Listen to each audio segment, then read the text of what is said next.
நீ தூக்கத்துல ரின் ரின் ரின்னு உளறிக்கிட்டே இருந்தியே, உனக்கு அடிபடுறதுக்கு முன்னாடி துணி துவைக்கிற பவுடர் வித்துட்டு இருந்தியா என்ன?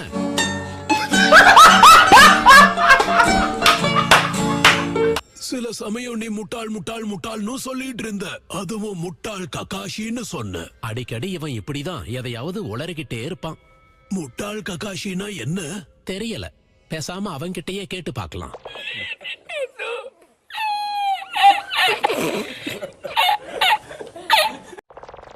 தூக்கத்துல இப்படி எல்லாம் வளர்ன. ஐயோ, எல்லாத்தையும் விடவே கூடாது. தம்பி, எங்களுக்கு ஒரு சந்தேகம் இருக்கு, கேக்கட்டுமா? கேளியா. இயற்கை உபாதை, அதாவது வயத்த கலக்கிறப்ப உனக்கு எப்படி இருக்கும்னு சொல்ல முடியுமா ப்ளீஸ்? ஏயா கக்காஷி பத்தி கேப்பீங்கன்னு பார்த்தா கக்கா போறது எப்படின்னு கேக்குறீங்களா? உங்க ரெண்டு பேருக்கு வெக்கமா இல்லையான்னு கேக்குறேன். நீ இப்போ இவ்வளவு கோவப்படுறேன்னு எங்களுக்கு தெரியல.